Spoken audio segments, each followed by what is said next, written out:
A teenage girl's throat was slit in the back seat of a car, but the horror didn't end there.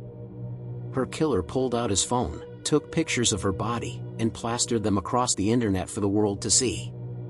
Millions stumbled upon the images. Some were horrified. Others celebrated. To him, it wasn't enough to take her life, he needed to put her final moments on display. This is the story of Bianca Devins. A story of obsession, betrayal, and a murder so twisted it blurred the line between crime and spectacle.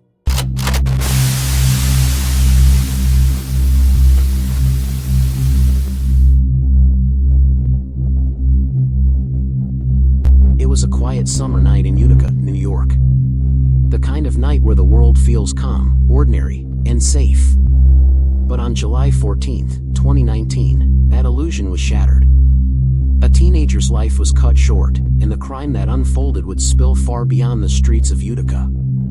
It would haunt the internet, scar strangers across the world, and leave one family with a nightmare they could never wake from. Her name was Bianca Devins.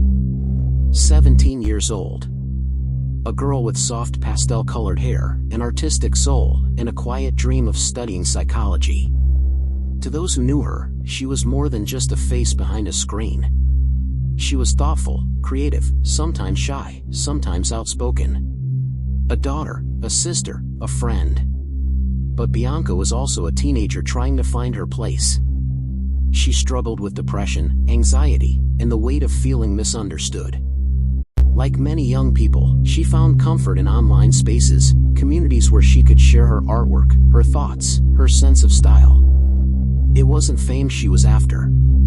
It was connection.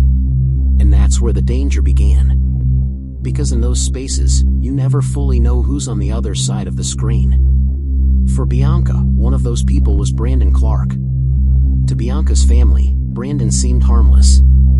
Her sister described him as a close friend. Her mother even admitted he seemed polite, respectful. Just another young man hanging around their circle. But to Bianca, he wasn't a boyfriend, not a partner, at least, not in the way he believed. Brandon was 21. 4 years older than her. And while police would later call their relationship intimate, Bianca had been clear, she didn't want to date him. She tried to set boundaries. But Brandon wanted more. And when someone like him feels rejected, the line between affection and obsession can blur into something dangerous. By the summer of 2019, that tension was already simmering beneath the surface. Bianca was preparing for her next chapter, college, independence, a new beginning. And Brandon? He was becoming increasingly fixated on keeping her close. July 13th should have been just another night. Bianca, Brandon, and another friend, Alex, headed into the city to see a concert. The singer was Nicole Dollanganger, an artist known for her haunting, melancholic music, the kind that resonated with Bianca's world. To her, it was a chance to breathe, to laugh, to be a normal teenager for a while. There are photos from that night. Bianca smiling, dressed up, excited. It looked like the kind of memory you'd hold on to forever. But no one there, not her friends, not even Bianca herself, knew they were capturing her final hours alive. After the show, the group headed back toward Utica. What should have been the end of a fun night slowly began to unravel. Something happened in that car. Words were exchanged, emotions flared. Some say Brandon became jealous after seeing Bianca kiss Alex. To most people, that would be nothing more than a fleeting teenage moment. But to Brandon, it was enough to tip the balance. The drive stretched into the early hours of the morning. Bianca, tired from the long night, eventually fell asleep in the back seat. To her, the argument was over. The night was ending. But Brandon wasn't done. Because what Bianca didn't know was that beneath his seat, Brandon had been hiding something. A knife. And from this point on, everything that followed would spiral into one of the most disturbing crimes to ever collide with the world of social media. At some point, the car slowed. They weren't heading toward Bianca's house anymore. Instead, Brandon pulled off into a darker stretch of road, away from the glow of the city lights. The isolation was immediate, No traffic, no people, just silence and shadows closing in around them. For Bianca, panic set in. She knew this wasn't just another one of Brandon's moods. And then, in that suffocating silence, Brandon made a chilling declaration. His words weren't shouted anymore, they were cold, deliberate, like he had crossed into a place where reason no longer mattered. That was the moment Bianca understood she wasn't just arguing with a jealous friend anymore. She was sitting next to someone who had already decided how this night was going to end. The car came to a stop in a deserted area near Utica. The air outside was still, the kind of silence that feels unnatural, almost suffocating. Bianca's phone buzzed in her hand, friends checking in, but she hesitated. Every movement seemed risky now. She glanced at Brandon. His breathing was heavy, his hands trembling, yet his eyes were disturbingly calm, like he had already rehearsed what was about to happen. Bianca tried again, her voice soft but edged with fear. "Brandon, please, just take me home. My mom's waiting." But Brandon didn't answer. He reached into the back seat, and when his hand came back, it was a knife. Bianca froze. In that instant, all the late-night arguments, all the warnings she'd brushed off about Brandon being too intense, they all came flooding back. This wasn't just jealousy anymore. This was survival.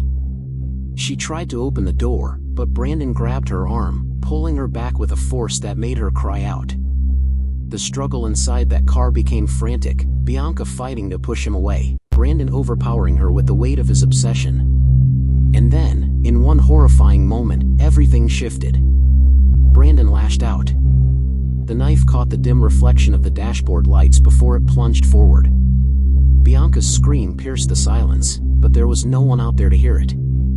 Brandon's anger had crossed into something irreversible, and by the time it was over, the car was silent again. Bianca's body went still. The life that had been so full of energy, dreams, and defiance just minutes earlier was gone. Brandon sat there, but instead of remorse, what followed was something far more twisted. He reached for his phone. Because in his mind, this wasn't the end. This was the beginning of a spectacle, one that the entire world would soon see. Brandon sat there in the dark car, his chest heaving. And instead of panic or remorse, with his phone, he took pictures of Bianca's body, and then he posted them. First on Snapchat, then on Discord. At first, people thought it was fake. A sick joke. But as the photos spread, it became clear it wasn't staged. It was real. And Brandon wasn't stopping. He bragged about it, sending the images around like trophies. He wanted people to see what he'd done. He wanted attention.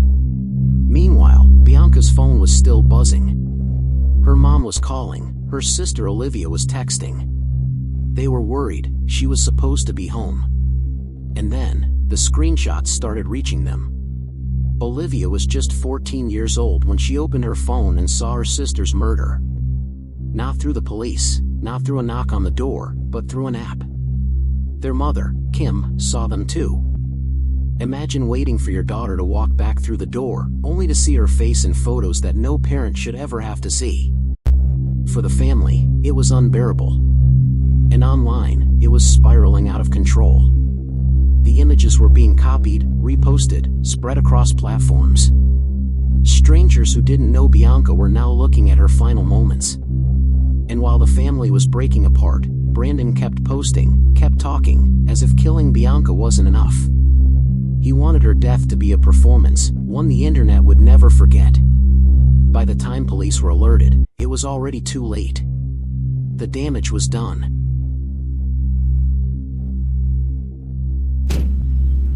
Hi, what are you doing, man?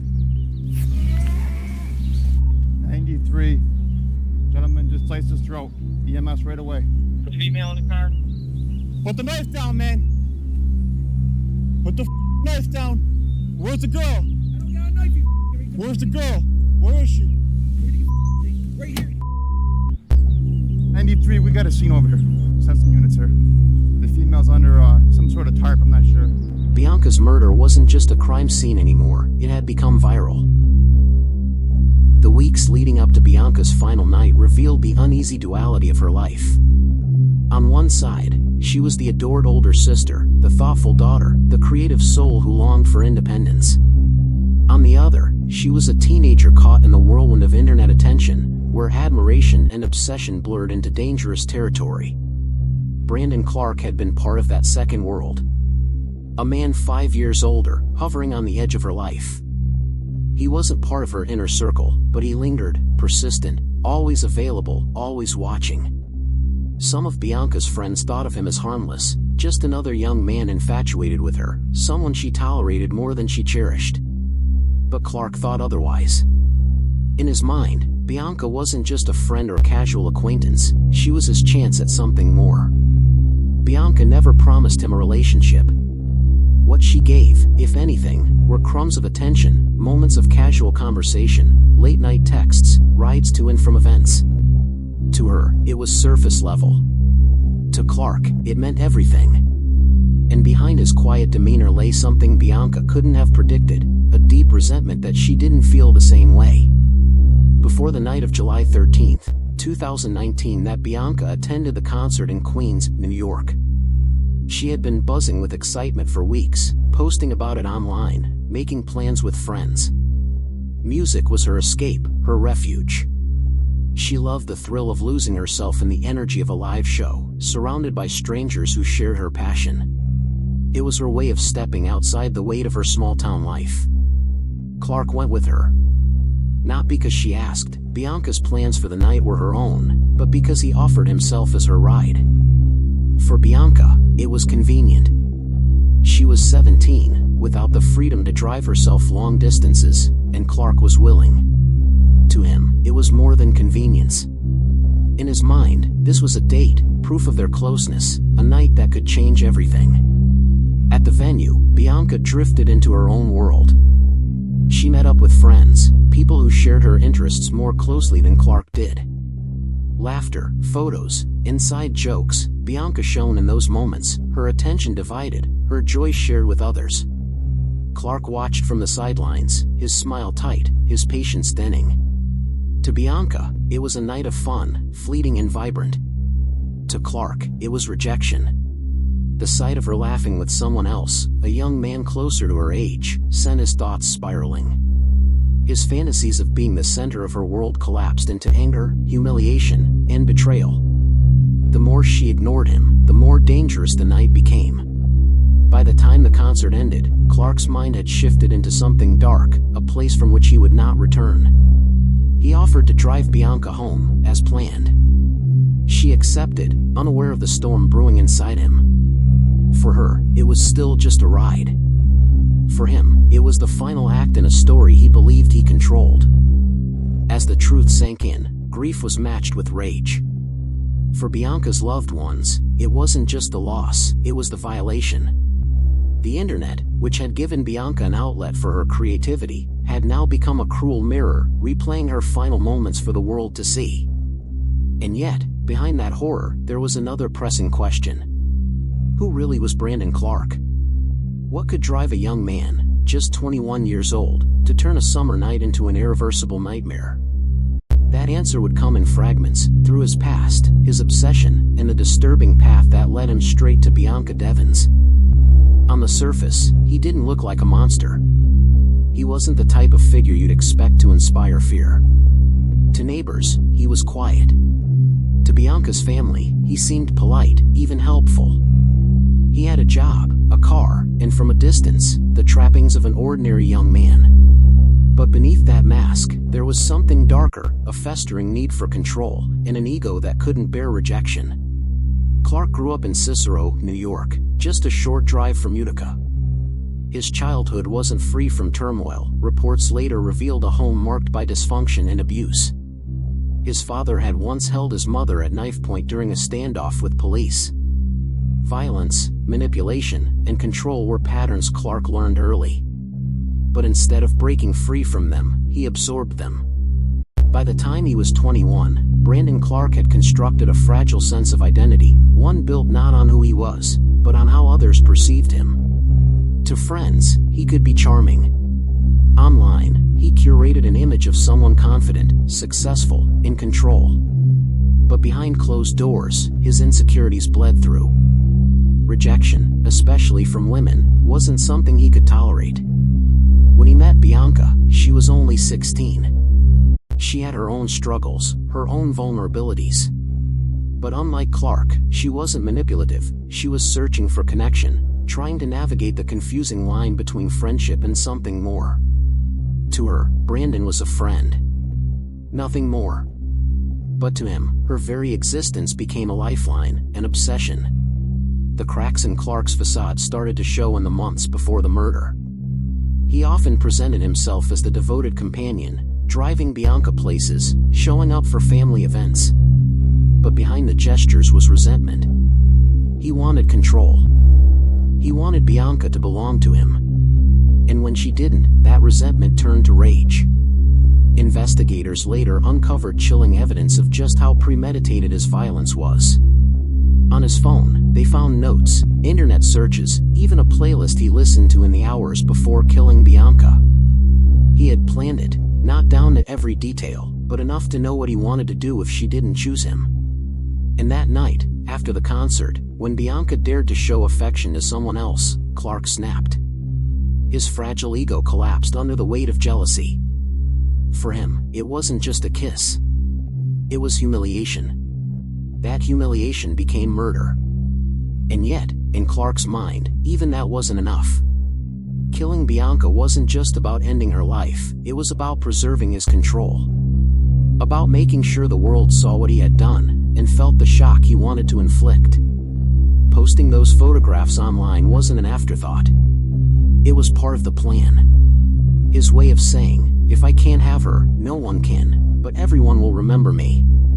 To investigators, it was clear this wasn't a crime of passion. It was a calculated act, born out of entitlement and obsession. And when the case finally made it to court, the true extent of Clark's darkness would become impossible to ignore. But for Bianca's family, no psychological profile, no courtroom testimony, could undo what had been done. Their daughter wasn't just gone, her death had been turned into a spectacle.